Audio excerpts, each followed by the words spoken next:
Good morning all of you. तो जो NTPC और ग्रुप डी के लिए अपनी टेस्ट सीरीज चल रही थी उसका नेक्स्ट पार्ट आपके सामने, और उसका पहला क्वेश्चन ये रहा। तो पहला क्वेश्चन है, प्रश्न एक क्या लिखा है, विश्व की सबसे बड़ी मीठे पानी की झील कौन सी है।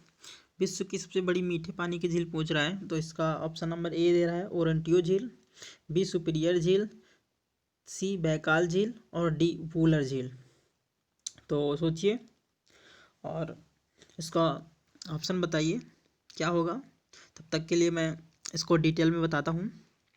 तो ये जो वूलर झील लिखा है, वूलर झील ये कहाँ पर है, तो ये है जम्मू कश्मीर में, जम्मू कश्मीर में। और ये क्या है, ये भारत की क्या है, ये भारत की सबसे बड़ी, ठीक है, सबसे बड़ी मीठे पानी की झील है, सबसे बड़ी मीठे पानी की झील है भारत की। कौन सी है, वूलर झील, ठीक है। बैकाल झील तो ये कहाँ पर है, ये साइबेरिया में है। कहाँ है, साइबेरिया में है। साइबेरिया कहाँ पर है, तो साइबेरिया है रूस में, ठीक है। तो ये क्या है, ये सबसे गहरी झील है, विश्व की सबसे गहरी झील कौन सी है, तो बैकाल झील हो जाएगी। डी सुपीरियर झील, ये क्या है, ये सबसे मीठे पानी, ये विश्व की सबसे बड़ी मीठे पानी की झील है सुपीरियर झील। तो इसका ऑप्शन नंबर क्या हो जाएगा, B option number is correct हो जाएगा। ओरंटियो झील क्या है, तो ये कहाँ है, ओरंटियो झील है तो ये कहाँ है, तो ये है उत्तरी अमेरिका कॉन्टिनेंट में। उत्तरी अमेरिका कॉन्टिनेंट में किन देशों में है, तो ओरंटियो झील नंबर एक कनाडा और दूसरा, ठीक है, कनाडा में। ये क्या है, पूर्णतया कनाडा में स्थित है। ओरंटियो झील क्या है, पूर्णतया कनाडा में स्थित है, ठीक है। इसमें जो ओरंटियो झील लिखा है, ये क्या है, 5 लेक्स, ठीक है, ये 5 लेक में एक है, ठीक है, जिसको बोलते हैं ग्रेट लेक, ठीक है। उत्तरी अमेरिका में ग्रेट लेक हैं।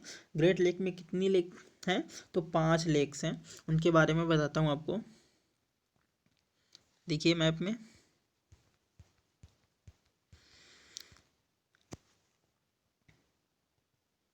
ये देखिए लिखा हुआ है, ये यहाँ पे 1 2 3 4 और ये 5, ठीक है। कितनी लेक्स हैं यहाँ पे, 5 लेक हैं। इसकी पहली लेक कौन सी हो जाएगी, तो इसकी पहली जो हो जाएगी वो है सुपीरियर, ये जो लिखा है ये है सुपीरियर, सुपीरियर। ये दूसरी कौन सी हो जाएगी, दूसरी हो जाएगी मिशिगन, मिशिगन। तीसरी ये लिखा है, तीसरी देखो ये है, तो ये हो जाएगी ह्यूरॉन, तीसरी क्या हो जाएगी, ह्यूरॉन। चौथी क्या हो जाएगी, तो चौथी हो जाएगी इरी, चौथी हो जाएगी इरी। और ये पांचवी क्या हो जाएगी, ओरंटियो, ओरंटियो। पांचवी क्या हो जाएगी, ओरंटियो। जो ओरंटियो है पूर्णतया कनाडा में स्थित है, पूर्णतया कनाडा में है। इरी, ह्यूरोन, ठीक है, ये तीनों क्या है, ये साझा करती हैं सीमा कनाडा और उत्तर, कनाडा और अमेरिका में। जबकि मिशिगन जो है ये पूर्णतया कहाँ है, तो ये पूर्णतया अमेरिका में स्थित लेक है। और सुपीरियर झील कहाँ है, तो कनाडा प्लस, ठीक है, अमेरिका, कनाडा प्लस अमेरिका 2 देशों के साथ सीमा साझा करती है। ओके, तो आशा करता हूँ आप सही हो गए। तो इसका क्रम भी पूछ लेता है कि जो 5 लेक्स हैं उसका क्रम कौन सा है, तो सबसे पहले सुपीरियर हो जाएगी, फिर कौन सी हो जाएगी, फिर हो जाएगी मिशिगन, फिर कौन सी हो जाएगी, इरी हो जाएगी, नहीं फिर हो जाएगी ह्यूरॉन, और फिर इरी, और फिर ओरंटियो। ओके, तो आशा करता हूँ आपको सही समझ में आ गया होगा। तो बढ़ते हैं नेक्स्ट की तरफ। दूसरा क्वेश्चन ये रहा, एंडीज पर्वत श्रृंखला कहाँ स्थित है, तो कॉन्टिनेंट पूछ रहा है, कॉन्टिनेंट पूछ रहा है, ठीक है। उत्तरी अमेरिका, बी नंबर दक्षिणी अमेरिका, सी ऑस्ट्रेलिया, डी भारत। तो सोचिए, भारत में, भारत में कौन सी पर्वत श्रृंखला है, तो इसको बोलते हैं हिमालय। ऑस्ट्रेलिया में कौन सा है, तो ये है ग्रेट डिवाइडिंग रेंज। दक्षिण अमेरिका में कौन से है, तो दक्षिण अमेरिका में एंडीज। उत्तरी अमेरिका में कौन सा है, तो उत्तरी अमेरिका में रॉकी। तो कौन पूछ रहा है, एंडीज पर्वत श्रृंखला पूछ रहा है, तो ये कहाँ हो जाएगा, ये हो जाएगा दक्षिण अमेरिका में, दक्षिण अमेरिका में, ठीक है। रॉकी पर्वत की लंबाई टोटल कितनी है, तो रॉकी पर्वत की लंबाई हो जाएगी, ये है, तो इसकी लंबाई हो जाएगी 4800, 4800 किलोमीटर, ठीक है। एंडीज पर्वत की कितनी हो जाएगी, तो एंडीज पर्वत की 7200 किलोमीटर। इंडिया में जो ये हिमालय लिखा है, इसकी लंबाई कितनी है, तो इसकी लंबाई है 2500 किलोमीटर। ठीक है, 2500 किलोमीटर। और ये ग्रेट डिवाइडिंग रेंज इसकी है कितनी, 2250 किलोमीटर। ठीक है, आई होप कि क्लियर हो गया होगा। तो बढ़ते हैं नेक्स्ट। प्रश्न 3 रहा ये आपके सामने। 1 डिग्री क्या पूछ रहा है, 1 डिग्री देशांतर, 1 डिग्री देशांतर बराबर कितने मिनट होते हैं। 1 डिग्री देशांतर बराबर पूछ रहा है कितने मिनट होते हैं, तो बताइए। 6 minute, option number A 6 minute, B 5 minute, C 4 minute और डी 12 मिनट। तो इसका ऑप्शन नंबर क्या हो जाएगा, ऑप्शन नंबर क्या हो जाएगा, सी इज करेक्ट हो जाएगा। 1 डिग्री बराबर कितना होता है, 4 मिनट। 1 डिग्री बराबर कितना होता है, तो 4 मिनट होता है। ठीक है, ये मैं देखो आपको क्लियर करता हूँ मैप्स के ज़रिए।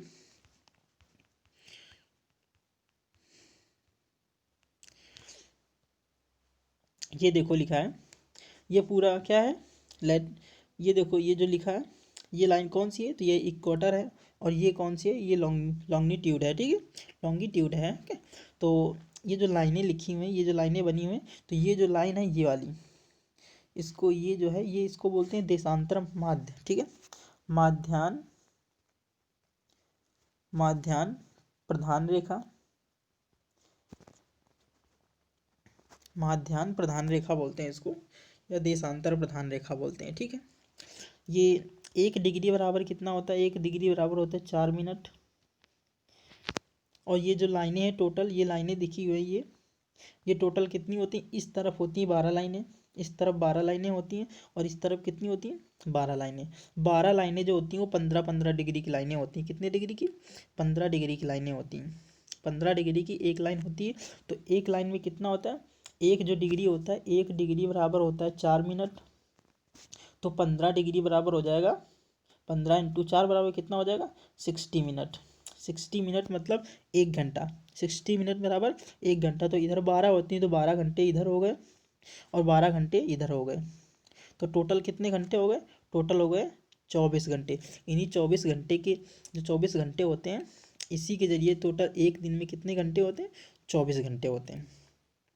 ठीक है, तो अगर ये जो 15 डिग्री है, इधर अगर 15 डिग्री जाओगे, देशांतर प्रधान माध्यान रेखा के इधर जाओगे, तो इधर क्या होगा, 15 डिग्री, एक एक एक रेखा को जब पीछे जाओगे तो 15 डिग्री हो गया, मतलब इधर जाओगे तो समय क्या हो जाएगा, इधर जाओगे तो समय क्या करेगा, पीछे घटेगा। इधर आओगे तो समय पीछे घटेगा, और इस तरफ जाओगे तो समय क्या होगा, बढ़ेगा। समय क्या बढ़ेगा, बढ़ेगा। ठीक है, जीएमटी, जीएमटी ग्रीनविच टाइम कहाँ से लिया गया है, तो वो इंग्लैंड से लिया गया है। इंग्लैंड के किस शहर से, तो इंग्लैंड के लंदन। ओके, तो आशा करता हूँ आपको बिल्कुल समझ में आ गया होगा। तो किसी दिन अगर आपको टाइम टाइम मिलता है तो मैं आपको समय निकालना बताऊंगा। ठीक है, तो बढ़ते हैं नेक्स्ट क्वेश्चन की तरफ।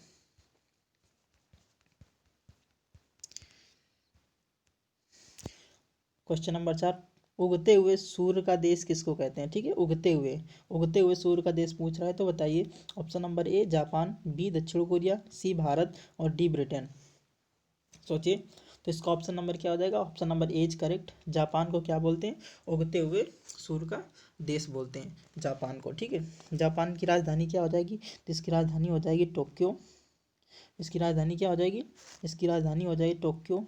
ठीक है, और इसके जो इसके राष्ट्रपति हैं वो क्या हो जाएंगे, शिंजो अबे। कौन हो जाएंगे, शिंजो, शिंजो अबे यहाँ के क्या हो जाएंगे, प्रेसिडेंट हो जाएंगे। ठीक है, और मुद्रा यहाँ की क्या हो जाएगी, करेंसी हो जाएगी यहाँ की येन। करेंसी क्या हो जाएगी, येन हो जाएगी। ठीक है, भारत, ये जो ऑप्शन लिखा है भारत, तो भारत में सबसे पहले सूर्य कहाँ निकलता है, तो ये निकलता है अरुणाचल प्रदेश में। कहाँ पर निकलता है, तो अरुणाचल प्रदेश में। अगर किस द्वीप में पूछ ले, भारत के किस द्वीप में सबसे पहले सवेरा होता है, तो वो हो जाएगा अंडमान निकोबार द्वीप समूह। अंडमान निकोबार द्वीप समूह का कौन सा द्वीप है, तो वो है कटचल द्वीप। कटचल द्वीप, कटचल द्वीप जो है वो कहाँ पर है, तो वो अंडमान निकोबार समूह का एक द्वीप है। तो वहाँ पर सबसे पहले सवेरा होता है, अगर भारत की बात कह रहा है। ठीक है, अच्छा, भारत में ये जो भारत ये नक्शा है, ये भारत का क्या है, पश्चिम है, ये क्या है, पूर्व है। तो भारत का अगर यहाँ खड़े हो और यहाँ, इन दोनों के बीच में टोटल जो समय का अंतर होता है वो 2 घंटे होता है। 2 घंटे का अंतर है पूर्व से पश्चिम की ओर, ठीक है। अगर यहाँ पर कोई है तो यहाँ पर, अगर यहाँ पर 5 बजा है, पश्चिम में अगर 5 बजा है, तो अगर पूरब में कोई इस छोर पे खड़ा हुआ तो वहाँ कितने बज जाएगा, 7 बज जाएगा। अगर यहाँ कोई खड़ा, यहाँ 7 है तो इधर आ जाएगा, तो पीछे हो जाएगा, मतलब 5 बजा है, ठीक है। तो 2 घंटे का केवल भारत में समय का अंतर है, तो आप लोग समझ सकते हैं, ठीक है। तो जो ब्रिटेन दिख रहा है, ग्रीनविच मेन टाइम जो है वो यहीं से लिया गया है, यहाँ के लंदन से। यहाँ के, ठीक है, यहाँ के प्रधानमंत्री कौन हो जाएंगे, तो यहाँ के प्रधानमंत्री हो जाएंगे, आप लोग बताइए ज़रा कौन से प्रधानमंत्री हो जाएंगे, तो यहाँ के हो जाएंगे बोरिस जॉनसन। कौन हो जाएंगे, बोरिस जॉनसन, यहाँ के क्या हो जाएंगे, प्रधानमंत्री हो जाएंगे, ठीक है। क्या हो जाएंगे, प्रधानमंत्री हो जाएंगे, ठीक है। तो बढ़ते हैं नेक्स्ट की तरफ। क्वेश्चन नंबर 5 आपके स्क्रीन के सामने, तो बताइए, निम्न में से कौन सा देश है जिसकी मुद्रा रियाल नहीं है, ठीक है। कौन सा देश ऐसा है जिसकी मुद्रा रियाल नहीं है। ऑप्शन नंबर ए ओमान हो जाएगा, बी ईरान, सी सऊदी अरब, डी इराक। सोचिए, सारे मुस्लिम कंट्रीज हैं और टोटल मिला के 52 कंट्रीज जो हैं, पूरे विश्व में टोटल 52 कंट्री जो मुस्लिम कंट्रीज हैं। कितनी, 52 कंट्री जो हैं वो टोटल मुस्लिम कंट्री हैं। तो इसमें आपको बताना है कौन सी देश है जिसकी मुद्रा रियाल नहीं है, ठीक है। ओमान हो जाएगा, ईरान हो जाएगा, सऊदी अरब हो जाएगा, इराक हो जाएगा। तो सोचिए, हाँ यस, जिसका ऑप्शन अगर आ रहा है क्या, डी इराक, तो बिल्कुल सही है, ठीक है। इराक की मुद्रा क्या है, तो इराक की मुद्रा है दिनार। इराक की मुद्रा क्या है, इराक की मुद्रा है दिनार। जबकि ओमान, ईरान और सऊदी अरब, इन तीनों की मुद्रा क्या है, इन तीनों की मुद्रा है रियाल। इन तीनों की मुद्रा क्या है, इन तीनों की मुद्रा है रियाल। ओमान की क्या है, तो ओमानी रियाल हो जाएगा। ईरान की है तो ईरानी रियाल। सऊदी अरब है तो सऊदी रियाल, ठीक है। आपको मैं एक ट्रिक बताता हूँ जिसके जरिए आप कभी नहीं भूलेंगे कि कौन से देश की मुद्रा रियाल है, ठीक है। तो इसका आप बेसब्री से इंतज़ार करते हैं, वो रहा ये ट्रिक। ये रही आपके सामने ट्रिक। क्या लिखा है, ओ ये इश्क है, ठीक है। ये आपकी ट्रिक है, ठीक है। ओ से ओमान, ओ से ओमान हो जाएगा और इसका मतलब क्या हो जाएगा, ओमानी रियाल। ये मतलब ये देखो लिखा है, ये से हो जाएगा यमन, यमन का क्या हो जाएगा, येमेनी रियाल हो जाएगा। ई लिखा है, ये ई सक मतलब ई ईरानी रियाल, ठीक है। साथ से सऊदी अरब मतलब सऊदी रियाल। का से कतर, कतर मतलब कतरी रियाल, ठीक है। आई होप क्लियर हो गया होगा। तो अगर आप लोग स्क्रीनशॉट लेना चाहते हैं तो ले लीजिए। तो बढ़ते हैं नेक्स्ट की तरफ।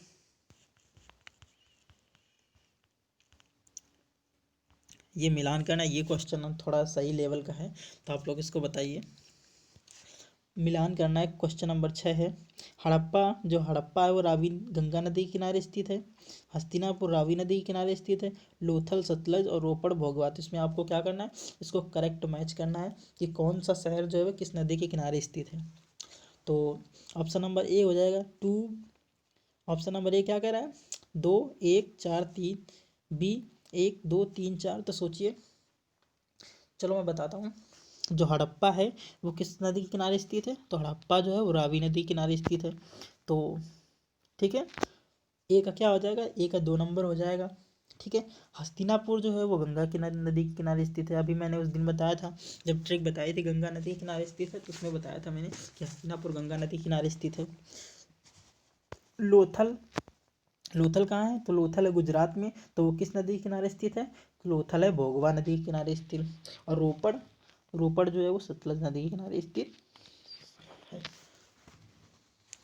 तो क्या हो जाएगा, ऑप्शन ए का हो जाएगा बी, ए का हो जाएगा बी, और बी का हो जाएगा फर्स्ट। ये देखो बी का फर्स्ट लिखा है, ए का 2। सी का क्या हो जाएगा, सी का 4 हो जाएगा, सी का 4 हो जाएगा, और डी का हो जाएगा 3। तो ए इज क्या हो जाएगा, करेक्ट। ऑप्शन नंबर ए जो है बिल्कुल करेक्ट है। Option number A is correct. तो अच्छे लेवल का क्वेश्चन था थोड़ा। तो अब नेक्स्ट क्वेश्चन की तरफ, क्वेश्चन नंबर 7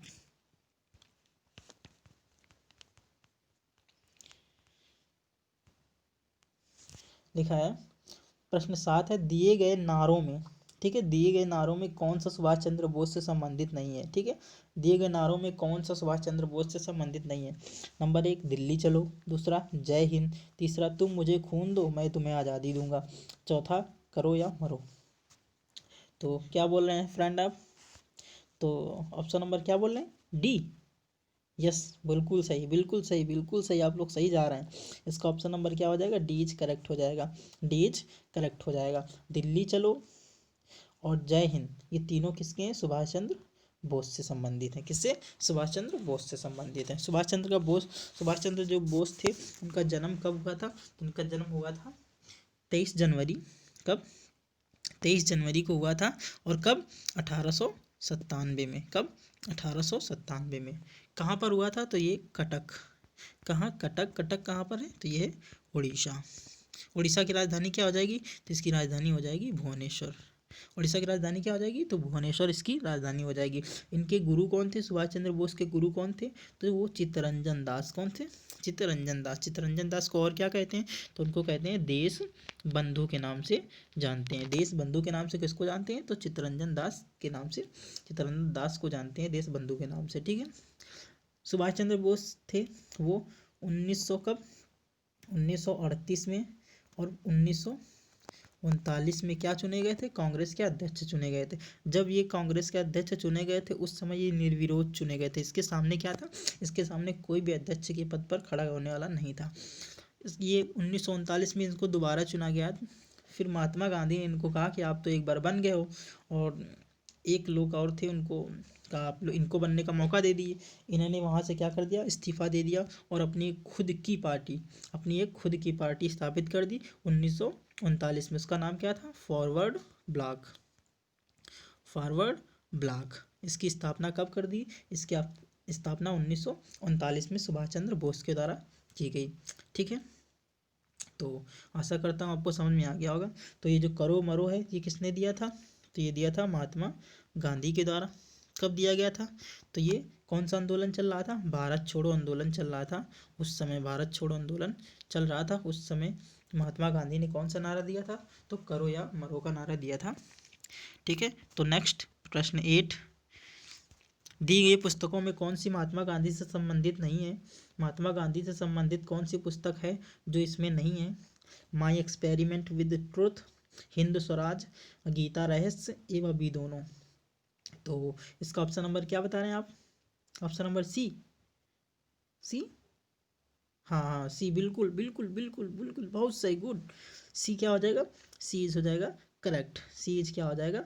करेक्ट हो जाएगा। ठीक है, गीता रहस्य जो है, क्या पूछ रहा है फ्रेंड? देखिए देखिए, इसमें पूछ क्या रहा है? इसमें नहीं पूछ रहा है, इसमें पूछ रहा है कौन सी पुस्तक है। ठीक है, तो इसका ऑप्शन नंबर क्या हो जाएगा? डी हो जाएगा। अगर नहीं पूछता तो गीता रहस्य हो जाती है, अगर है पूछ रहा है तो ए और बी दोनों हो जाएगी। ठीक है, माई एक्सपेरिमेंट विद ट्रुथ भी है और हिंद स्वराज भी है। दोनों किससे संबंधित हैं? महात्मा जी से संबंधित हैं। ठीक है, महात्मा गांधी से। हिंद स्वराज जो है वो किसकी है? बाल गंगाधर तिलक की है। बाल गंगाधर तिलक की है। गीता रहस्य, जो गीता रहस्य है वो बाल गंगाधर तिलक की है। ठीक है, तो इसका ऑप्शन नंबर क्या हो जाएगा? ऑप्शन नंबर डी हो जाएगा। ठीक है, तो बढ़ते हैं नेक्स्ट क्वेश्चन नंबर 9 की तरफ। अनुसूचित जाति और अनुसूचित जनजाति के आरक्षण का प्रावधान किस अनुच्छेद से संबंधित है? ठीक है, क्या पूछ रहा है? अनुसूचित जाति, अनुसूचित जनजाति के आरक्षण का प्रावधान जो है वो किस अनुच्छेद से संबंधित है? तो आर्टिकल नंबर ए जो लिखा है, ऑप्शन नंबर ए लिखा है 280, बी 300, सी 360 और डी 368। तो सोचिए, इसका जो ऑप्शन नंबर है क्या बता रहे हैं? 300। यस, क्या हो जाएगा? बी 300। आर्टिकल नंबर 300 संबंधित है किससे? अनुसूचित जाति और जनजाति के आरक्षण से संबंधित है, अनुच्छेद 300। अब मैं ऑप्शन के साथ खेलता हूँ थोड़ा। जो 280 लिखा है, इसमें क्या है? इसमें वित्त आयोग के बारे में बताया गया है, वित्त आयोग का गठन होगा इसमें। ठीक है, 300 बताया गया, ये अनुसूचित जनजाति और अनुसूचित जाति के आरक्षण का प्रावधान आर्टिकल नंबर 300 में किया गया। 360 किससे संबंधित है? ये वित्तीय आपातकाल से संबंधित है। किससे? वित्तीय आपातकाल। और ये 368 लिखा है, ये क्या है? तो ये हो जाएगा वित्तीय आपातकाल। क्या बता रहा है, वित्तीय आपातकाल 360 में हो जाएगा, और 368 में क्या हो जाएगा, 368 से संविधान संशोधन। क्या हो जाएगा, संविधान संशोधन। संविधान संशोधन का प्रावधान किस अनुच्छेद में है, तो अनुच्छेद नंबर 368 हो जाएगा। ओके, तो बढ़ते हैं नेक्स्ट की तरफ, और ये रहा आपके सामने क्वेश्चन, लास्ट क्वेश्चन। ठीक है, तो अगर आपको वीडियो पसंद आया हो तो प्लीज़ फ्रेंड क्या कर देना, एक बार इसको शेयर ज़रूर कर देना, और मुझे लाइक करके बताना कि आपको जो क्वेश्चन का लेवल कैसा होता है। आप लोग लाइक करके बताया करें, ठीक है, और कमेंट कर दिया करें कि आपके कितने नंबर सही हुए हैं। ठीक है, कितने क्वेश्चन आपके आए हैं और कितने आपके नंबर आए हैं। ठीक है, तो आशा करता हूँ आप लोग ऐसा बिल्कुल करेंगे, और शेयर करना बिल्कुल भी ना भूलें। और अगर आप चैनल पे नए हैं तो क्या कर लीजिए, इसको सब्सक्राइब करना बिल्कुल भी ना भूलें, और बेल आइकन को प्रेस कर लें ताकि मेरी हर वीडियो जल्दी से जल्दी आपको नोटिफिकेशन प्राप्त हो सके। ओके, तो क्वेश्चन नंबर 10 रहा। वैसे तो मैं इसको छोड़ना चाहता था आपके लिए, लेकिन मैं सोच रहा हूँ कि बताता ही चलूँ। क्वेश्चन नंबर 10 है, क्या लिखा है, चोरा चोरी नामक स्थान कहाँ पर स्थित है। चोरा चोरी नामक स्थान कहाँ पर स्थित है, ए अमृतसर, बी उत्तर प्रदेश, सी दिल्ली, और डी लाहौर। इसको आप लोग बताएंगे। ठीक है, इसको आप लोग बताएंगे, मैं थोड़ा हिंट दे रहा हूँ। अमृतसर जो है वो पंजाब में है। अमृतसर कहाँ है, पंजाब। उत्तर प्रदेश, गोरखपुर। ठीक है, अब मैं ये 2 ऑप्शन दे रहा हूँ, इनमें आप चूज़ कर लेना, और मुझे ऑप्शन बता देना कि option number A B C D में कौन सा 10 नंबर का, ऐसे लिख देना 10 नंबर का ए सही है, या फिर 10 नंबर का बी सही है। ये ऑप्शन नंबर ऐसे मुझे बता देना। ठीक है, और मैं वेट करूँगा आपके आंसर का। ठीक है, तो तब तक के लिए बाय, टेक केयर, तब मिलते हैं नेक्स्ट वीडियो के साथ।